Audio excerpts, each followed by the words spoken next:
السلام عليكم وأهلا ومرحبا بكم في قناتكم قناة بلمستي. إن شاء الله تكونوا جميعا بخير وتكونوا في صحة جيدة.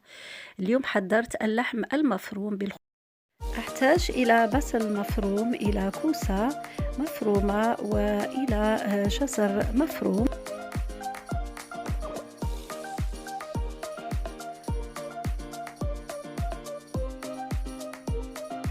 أحتاج كذلك إلى لحم دجاج مفروم، إلى توابل ملح، كركم، كيري، فلفل أسود وزنجبيل، وكذلك إلى ثوم وقزبر.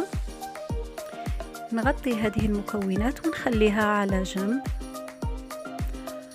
وأبدأ أولا في تحضير الخضر. نقلي الخضر في قليلا من زيت الزيتون أو زيت نباتي. هنا بديت بالجزر لأنه يأخذ وقت في الطهي، ومن بعد أقلي كذلك الكوسة والبصل.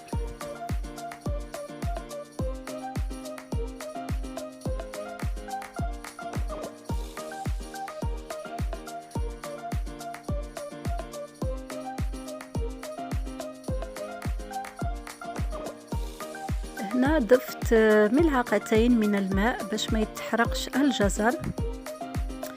ما ننسوش نقصوا للنار، يعني على نار هادئة. ونضيف كذلك قليلا من الملح لكل الخضر.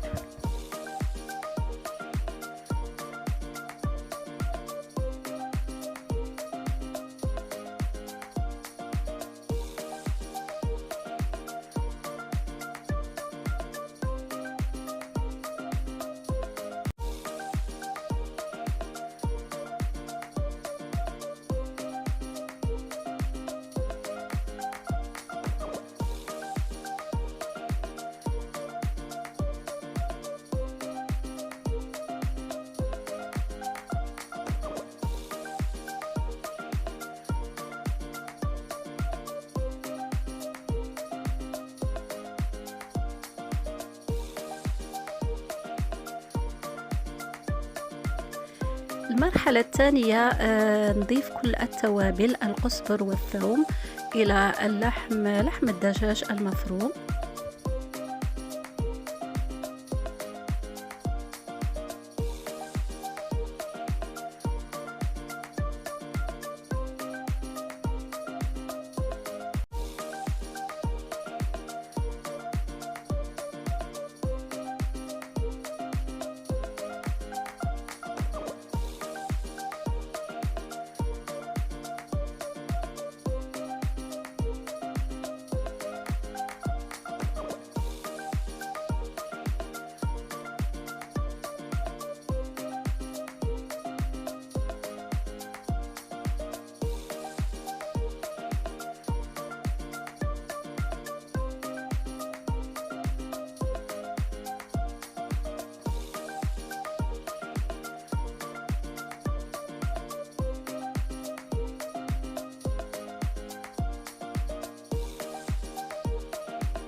في المرحلة الأخيرة وضعت لحم الدجاج المفروم فوق ورق الطهي، وضفت من فوق الخضر.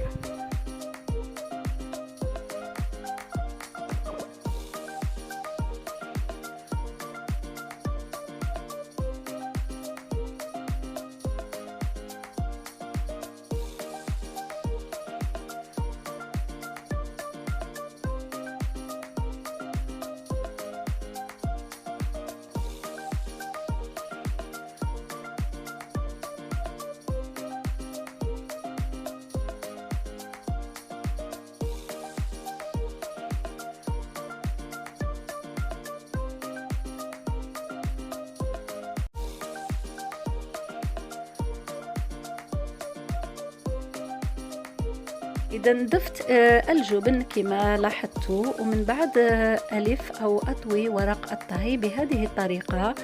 نضيف من الفوق ورق الألمنيوم ونحطه يطيب في الفرن على درجة حرارة 200 درجة.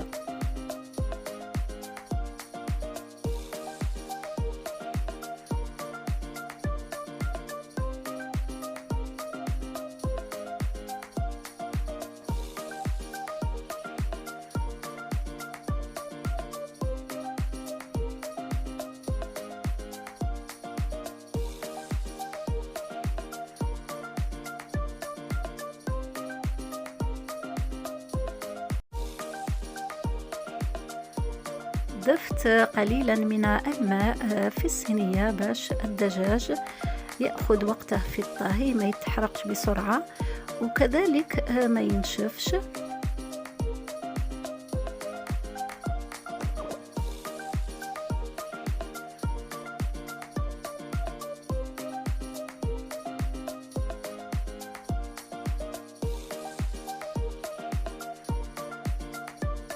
بعد ما طاب الدجاج خرجته من الفرن وضفت له الزبدة ورجعته للفرن باش يتحمر. وها هي الوصفة نتاعنا أو الطبق نتاعنا اليوم اللي هو لحم بالدجاج والخضر، وصفة يعني طبق كامل. إن شاء الله تكون عجبتكم هذه الوصفة اللي هي لذيذة جدا، خاصة بأن الخضر ما نشفتش وعطات يعني عطات بنة لهذا اللحم. إن شاء الله تكون عجبتكم هذه الوصفة وتجربوها. ألقاكم في فيديو آخر بإذن الله. إلى ذلك الحين أقول لكم السلام عليكم ورحمة الله تعالى وبركاته.